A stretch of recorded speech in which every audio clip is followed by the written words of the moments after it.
कबीरदास जी बुद्धि से अत्यंत गंभीर थे और उनका हृदय भक्ति से परिपूर्ण था। अब कबीरदास जी किसके अवतार थे, इसके विषय में भक्तमाल में लिखा है कि भक्त प्रहलाद जी के ही अवतार हैं श्री कबीरदास जी।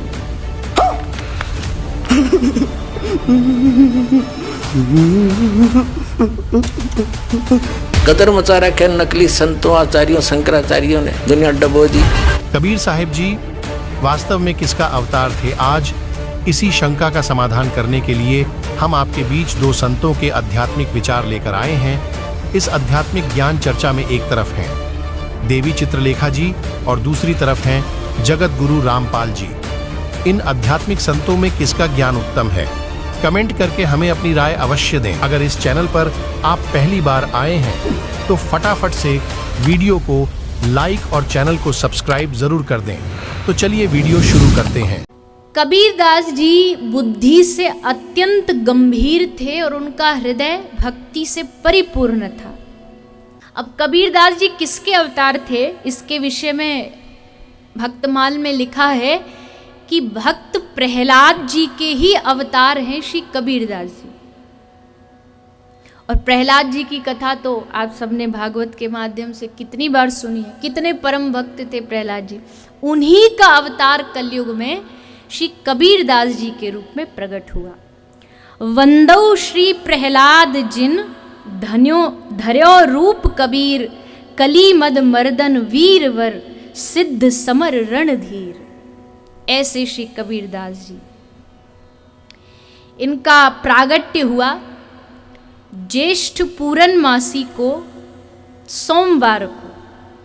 1455 साल गए चंद्रवार एक ठाट ढये, जेठ सुधी वर सायत को पूरन मासी प्रगट भय। अब इनका प्रागट्य कैसे हुआ, इसके विषय में भी कई लोगों के अलग अलग भाव हैं, कई कथाएं हैं कबीरदास जी के प्रागट्य की। पहली जो कबीरदास जी के प्रागट्य के संबंध में जो कथा आती है वो इस प्रकार है। पूज्यपाद श्री रामानंदाचार्य जी, श्री रामानंदाचार्य जी की सेवा में एक ब्राह्मण रहता था। वो स्वामी जी की निरंतर सेवा करता था। तो एक दिन उस ब्राह्मण को किसी कार्यवश बाहर जाना था, तो उसने अपनी पुत्री को कहा कि बेटी तू जाना और स्वामी जी की आज पूरी सेवा तू करके आना। तो पुत्री आ गई। आकर के उसने बड़े भाव से, बड़ी भक्ता थी, सेवा की। श्री स्वामी जी बड़े प्रसन्न हुए उसकी सेवा को देख करके। पूरी सेवा करके जब वो जाने लगी तो उसने स्वामी जी को प्रणाम किया, और जैसे स्वामी जी को प्रणाम किया तो प्रसन्न होकर स्वामी जी ने आशीर्वाद दे दिया, पुत्रवान भव। अब जैसे उस कन्या ने ये आशीर्वाद सुना तो एकदम कांप गई कि स्वामी जी ने ये क्या आशीर्वाद दे दिया। निवेदन किया कि महाराज मैं तो कुंवारी हूँ, अभी तक ब्याह भी नहीं हुआ। कुछ जगह ऐसा लिखा है कि विधवा है, भक्तमाल में लिखा है कुंवारी थी। महाराज अब ये आपने वरदान दिया, क्या होगा। अब स्वामी जी भी चिंता में पड़ गए कि वरदान तो हमने दे दिया। उसी बीच भगवान नारायण ने कलयुग का हालचाल जानने के लिए माता लक्ष्मी जी को भेजा कि पृथ्वी पर आप देख कर के आओ, हालचाल धरती का कैसा है। तो माता लक्ष्मी जी भूलोक में आई हुई थी, चारों ओर देख रही हैं, पाप बढ़ रहा है, अत्याचार बढ़ रहा है। उसको देख के माँ लक्ष्मी एकदम चिंतित हो गई और मन में विचार आया कि इस समय तो आवश्यकता है कि कोई भगवान का परम भक्त अवतार ले। ये सोच कर के लक्ष्मी जी विहार करती करती श्री रामानंदाचार्य जी के आश्रम कुटिया में पहुंच गई और देखा तो स्वामी जी चिंता में बैठे थे, उसी चिंता में जो वरदान दिया था। लक्ष्मी जी ने पूरा हालचाल जाना, देखा कि वो कन्या भी सामने खड़ी है, तो एक तुलसी पत्ता लिया और उस तुलसी पत्र को उस कन्या को दे दिया। कन्या उस तुलसी पत्र को लेके अपने आंचल में छुपा करके अपने घर की ओर आ रही थी। अब जैसे घर की ओर बढ़ रही है तो जो उसने अपने आंचल में छुपा रखा था तुलसी पत्र, धीरे धीरे उसको उसका भार ज्यादा लगने लगा कि वजन बढ़ रहा है। लेकिन तो एक तुलसी पत्र आई थी, यहाँ तो पूरा वजन बढ़ रहा है।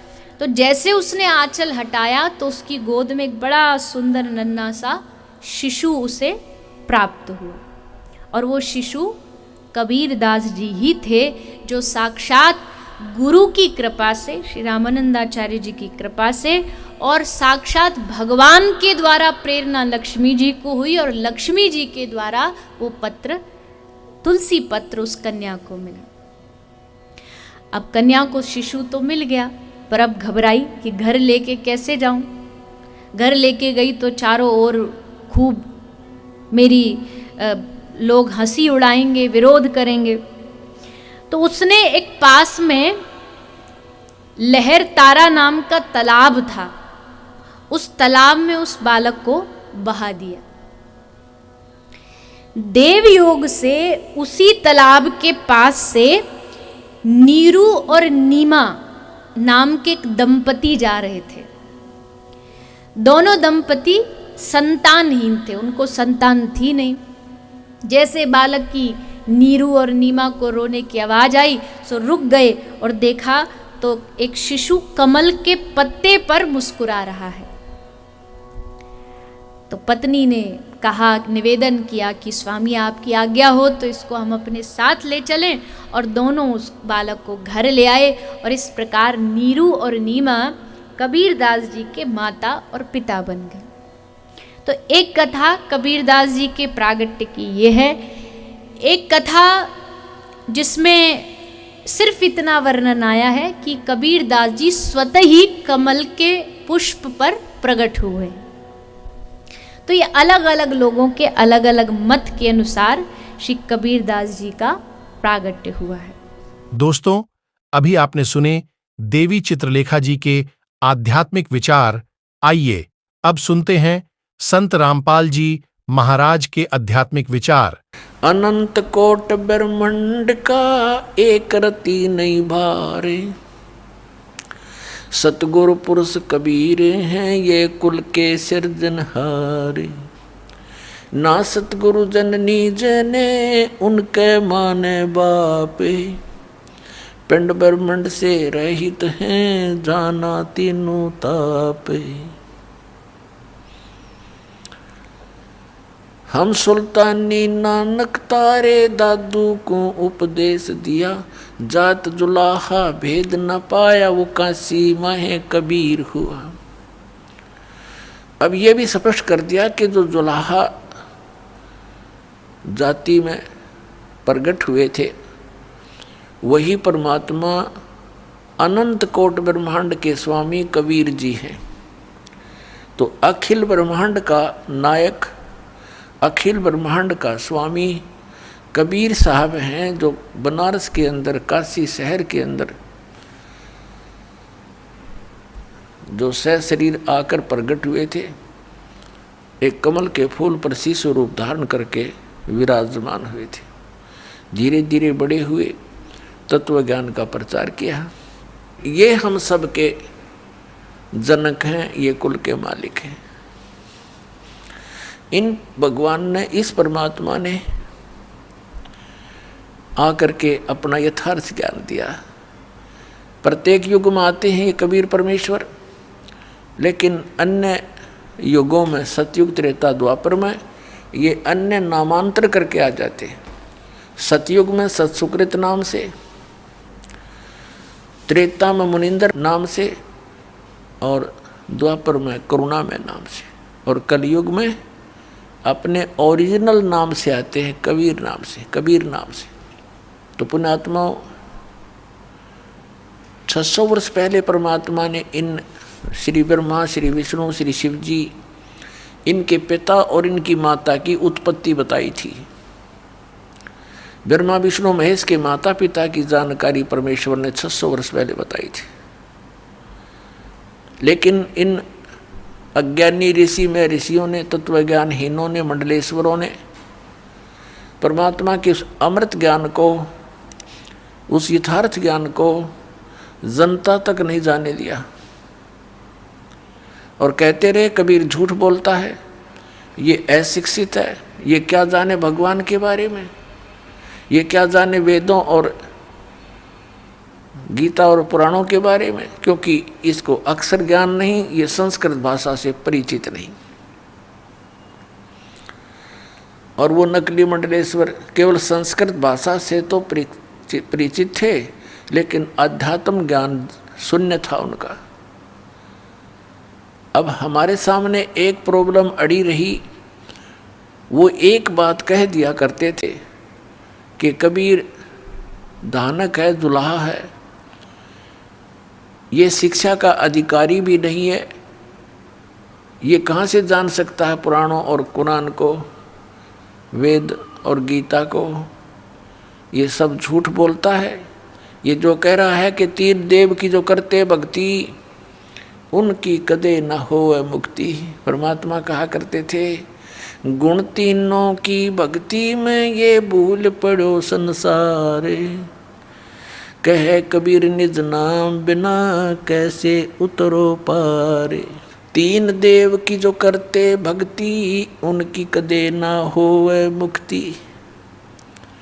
600 साल पहले परमात्मा कहा करते, इन 3 देवताओं की, श्री रजगुण ब्रह्मा, सतगुण विष्णु, तमगुण शिव जी की जो भक्ति करते हैं, इनका कभी मोक्ष नहीं हो सकता।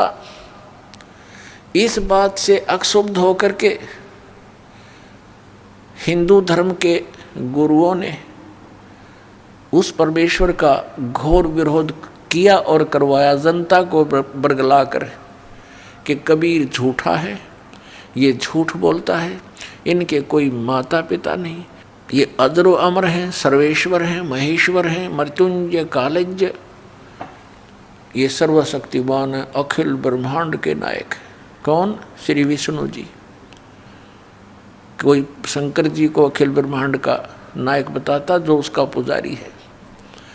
तो पुण्यात्माओं, उस समय इन नकलियों की दाल गल गई कि सचमुच कबीर जी शिक्षित नहीं हैं, संस्कृत भाषा नहीं जानते हैं, इसलिए जो हमारे गुरु लोग कह रहे हैं वही ज्ञान सच्चा है। तो उस समय इनकी दाल गल गई और परम पूज्य परमेश्वर कबीर जी अपनी प्यारी आत्मा धर्मदास जी को सचखंड लेकर गए, सतलोक लेकर गए, उस तीसरे मुक्ति धाम में जहाँ यह स्वयं विराजमान है, परमात्मा तख्त के ऊपर है, और सब ब्रह्मांडों की सतिथि से परिचित करवाया, ब्रह्मा विष्णु महेश से परिचित करवाया, उनसे वार्ता करवाई। उन्होंने स्वयं बताया कि हम तो नासवान हैं, हमारी जन्म मृत्यु होती है, कोई परमात्मा तो कोई और है जिसके विषय में हम भी अनभिज्ञ हैं। तब धर्मदास जी को ये विश्वास हुआ कि सचमुच ये तो नासवान है ब्रह्मा विष्णु महेश भी, और वो परमात्मा अन्य है ये नहीं जानते, और वो मेरे साथ खड़ा है कबीर नाम से ही। तब परमात्मा से धर्मदास जी ने प्रश्न किया कि हे भगवान, अब तो हमें पता चल गया कि श्री ब्रह्मा जी, श्री विष्णु जी, श्री शिव जी तो नासवान है, इनकी स्वयं जन्म मृत्यु होती है, तो इनकी उपासना करने से जीव कैसे मोक्ष प्राप्त कर सकता है, और ब्रह्म तक की स्थिति नासवान है। हे परमात्मा, इससे ये सिद्ध हुआ कि ये वेद और कतेब, कुरान, पुराण और बाइबल, वेद और गीता, इसकी से सिद्ध हो गया कि ये सब झूठे हैं। तब परमेश्वर ने कहा था, वेद कतेब झूठे नहीं भाई, झूठे हैं जो समझे नहीं। ये शास्त्र झूठे नहीं है, झूठे तो वो हैं जिन्होंने समझा नहीं, इनकी समझ में नहीं आया, ये पढ़ते रहे, रट्टा लगाते रहे, घोट लेते संस्कृत को, और अशिक्षित व्यक्तियों के बीच में बैठ के दो विद्वान शास्त्रार्थ किया करते थे। और जिसने संस्कृत ज़्यादा बोल दी, श्रोताओं के हाथ में डिसीजन होता था। जो कुछ भी नहीं समझ रहे थे वो बोल क्या रहे। एक समय कोई सुप्रसिद्ध विद्वान किसी नगर में कथा कर रहा था, प्रवचन किया करता था, आसपास के क्षेत्र में सुप्रसिद्ध था। और ये कहा करते थे कि ऐसा विद्वान वेदों और गीता का, पुराणों का देखा ना सुना, उसकी दंत कथा इतनी होगी। एक अशिक्षित यात्री जा रहा था अपने किसी गंतव्य प्लेस स्थान की तरफ किसी काम से, रास्ते में देखा कि सत्संग चल रहा है, कथा हो रही है, महात्मा कोई कथा कर रहा है। उसके बारे में पूछा तो बताया कि बड़े प्रसिद्ध, बड़े पहुँचे हुए महापुरुष हैं, बड़े विद्वान हैं गीता, वेदों और पुराणों के। उसने सोचा ले 10-20 मिनट, आधा घंटा सुन लेता हूँ, फिर सफ़र कर लूँगा। वो बैठ गया सुनने के लिए।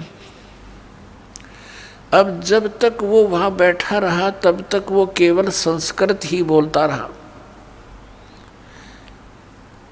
अब उस श्रद्धालु ने सोचा कि आध घंटा हो गया, मैंने आगे सफ़र भी करना है, चलता हूँ, बहुत सत्संग सुन लिया। वो जा रहा था, रास्ते में कोई ग्वाला था।